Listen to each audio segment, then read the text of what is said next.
Good morning dear students. आज आपण फार महत्त्वाचा भाग पाहणार आहोत आणि हा जो प्रश्न आहे मी तुम्हाला स्क्रीनवर दिसतोय की मी बऱ्याच विद्यार्थ्यांमध्ये हा प्रश्न बघतो की अनेक विद्यार्थ्यांना इंग्रजी वाचता तर येते परंतु ती समजत नाही, कळत नाही.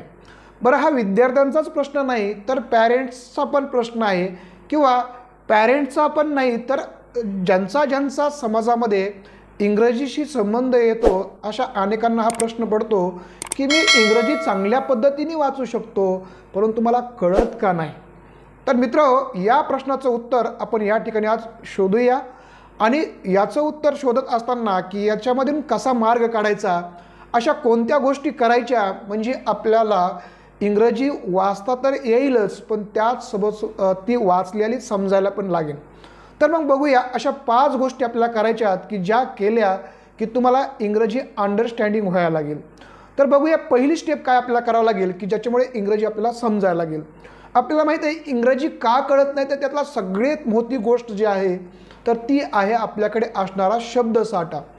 शब्दसाठा कमी असल्यामुळे, तो मर्यादित असल्यामुळे आपल्याला इंग्रजी वाचता येते परंतु ती कळत नाही, समजत नाही.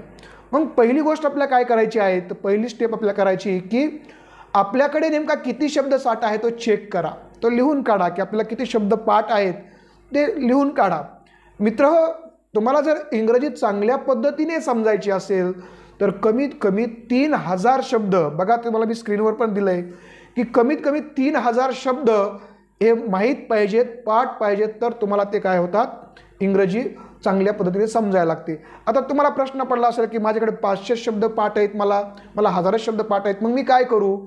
तर घाबरून जाऊ नका, फार सोपी पद्धत आहे. पुढच्या स्टेप्स तुम्ही फॉलो करा.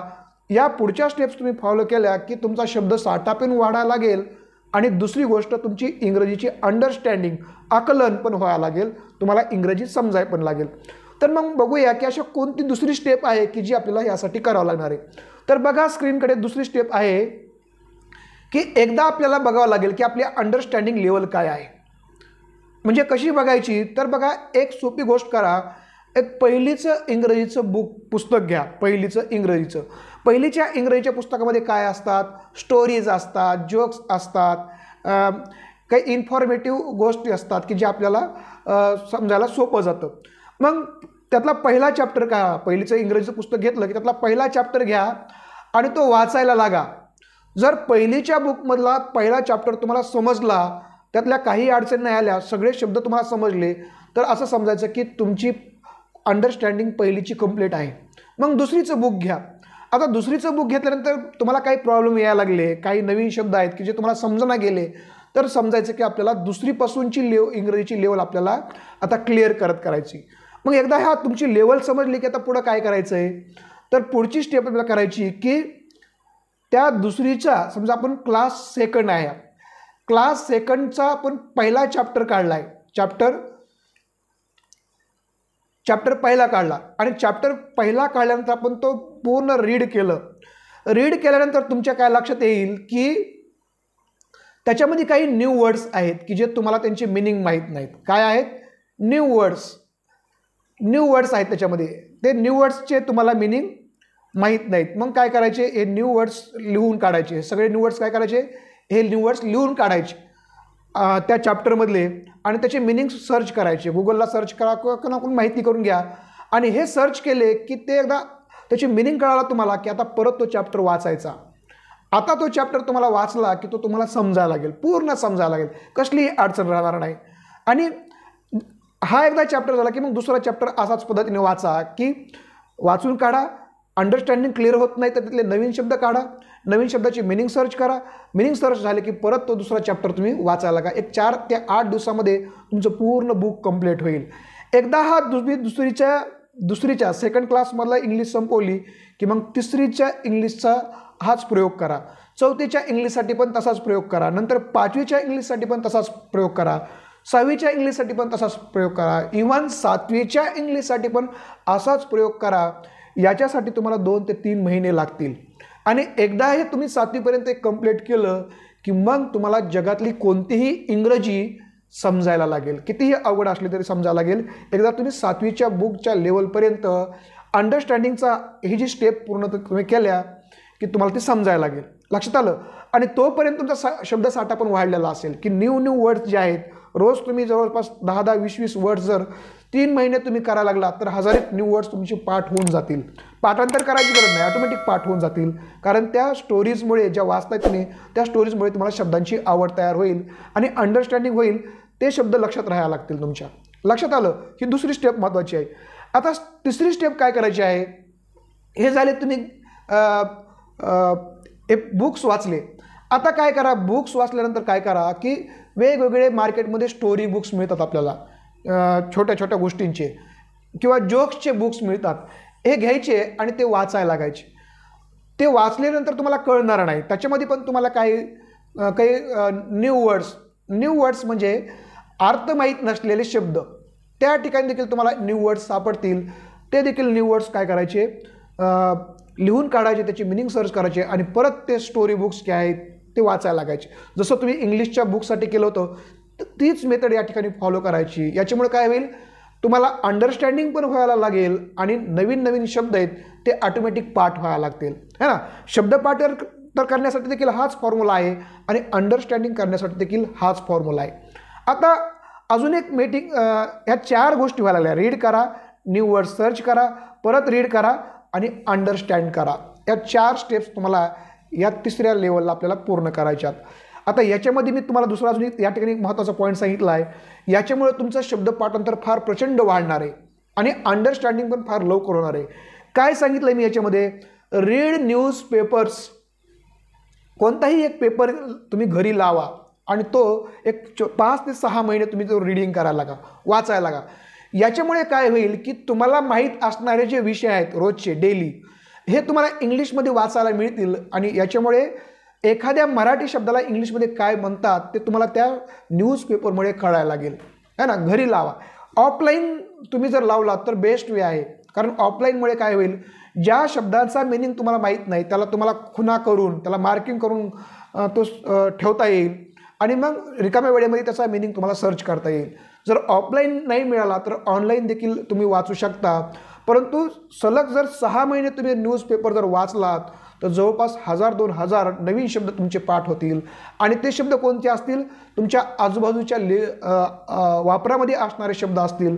म्हणून तुमची इंग्लिश अंडरस्टँडिंग व्हायला फार सोपं जाईल. ही फार महत्त्वाची स्टेप आहे, ही प्रत्येकाने केली पाहिजे. लक्षात घ्या की कोणती स्टेप आहे तिसरी, की स्टोरी बुक्स वाचा, जोक्स वाचा किंवा न्यूजपेपर्स इज मस्ट वाचा. याच्यामुळे काय होईल की इंग्लिश अंडरस्टँडिंग होईल. काय अंडरस्टँडिंग होईल, कारण तुमचं शब्द पाठांतर ऑटोमॅटिक व्हायला लागेल. पाठ करायची गरज पडणार नाही, ऑटोमॅटिक शब्द पाठ होतील. ही झाली तिसरी स्टेप. आता आहे चौथी स्टेप्स आहे, ही सगळ्यात महत्त्वाची आहे. काय आहे तर चौथी स्टेप्स आहे लिसन केअरफुली. लक्षपूर्वक ऐका. काय लक्षपूर्वक ऐका, की जे जे तुम्ही इंग्लिशमध्ये ऐकू शकता ते ऐका. एक लक्षात ठेवा, जो गुड स्पीकर असतो तो गुड लिस्नर असला पाहिजे. तुम्हाला एक चांगला स्पीकर व्हायचं आहे, इंग्लिश स्पीकर जर व्हायचं असेल तर तुम्हाला गुड लिसनर असलं पाहिजे. जर तुम्ही गुड लिसनर असाल तरच तुम्ही गुड स्पीकर होऊ शकता. जर मराठीमध्ये तुम्हाला चांगला वक्ता व्हायचं आहे तर तुम्हाला मराठीचे वेगवेगळ्या लोकांचे व्याख्यान ऐकले पाहिजे. तसंच इंग्लिशचं पण आहे.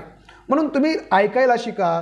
यूट्यूबला अनेक व्हिडिओज आहेत की जे अतिशय फ्लुएंटली इंग्लिश बोलतात, त्या लोकांचे तुम्ही व्हिडिओ लिसन केले पाहिजे इंग्लिशमधले, इंग्लिश टू इंग्लिशमधले, है ना. ही एक गोष्ट. दुसरं, अजून रिलिजियस स्पीचेस जे असतात, एक धार्मिक धर्मगुरू जे असतात त्यांचे तुम्ही स्पीचेस ऐकले पाहिजे. का बरं, कारण ते अतिशय शांतपणे बोलत असतात आणि त्यांचं बोलणं ते तुमच्या मनाला लागतं आणि तुमचं पूर्ण कॉन्सन्ट्रेशन त्यांच्याकडे होतं. आणि म्हणून ते काय बोलतायत, जरी त्यांचा मिनिंग तुम्हाला इंग्लिशमध्ये कळत नसला तरी त्यांचा भाव आपल्याला कळायला लागतो आणि हळूहळू जर सवय लागली तर ती इंग्लिश पण कळायला लागते. म्हणून रिलिजियस स्पीचेस तुम्ही इंग्लिशमध्ये जर ऐकायला लागलात तर फार लवकर तुम्ही इंग्लिश शिकू शकता. एक लक्षात ठेवा.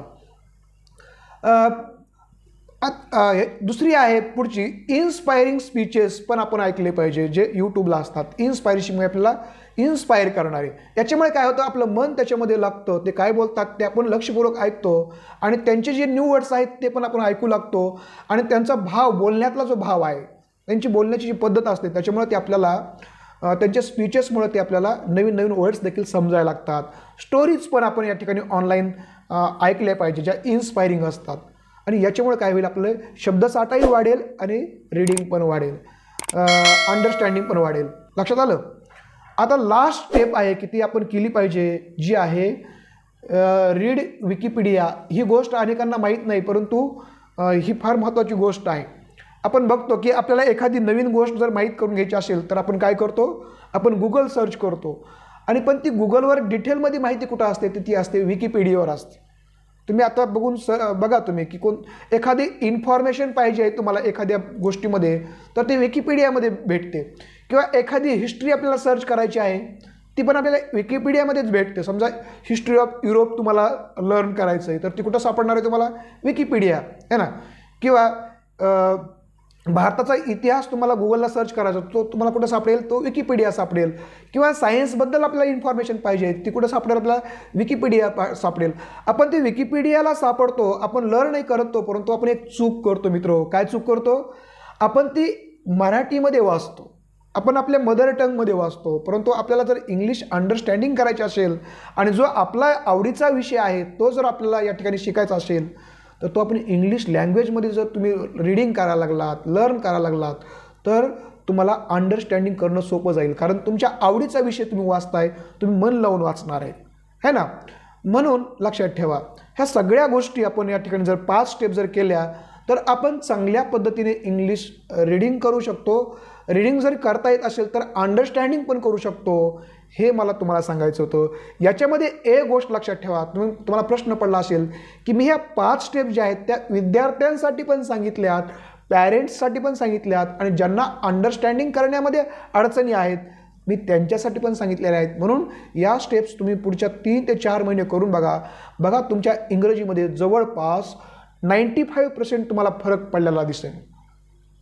मित्रहो, हा जो व्हिडिओ तुम्हाला आवडला असेल तर नक्कीच या व्हिडिओला सबस्क्राईब करा आणि सबस्क्राईबच्या पुढे बेल आयकॉनचं जे बटन आहे ते दाबा. म्हणजे तुम्हाला माझे जे पुढचे व्हिडिओ आहेत जे तुमच्या फायद्याचे असतील ते तुम्हाला परत त्याचे नोटिफिकेशन येतील आणि ते तुम्हाला ऐकायला मिळतील. म्हणून सबस्क्राईब करा आणि बेल आयकॉन दाबा. एवढं बोलतो आणि थांबतो. धन्यवाद.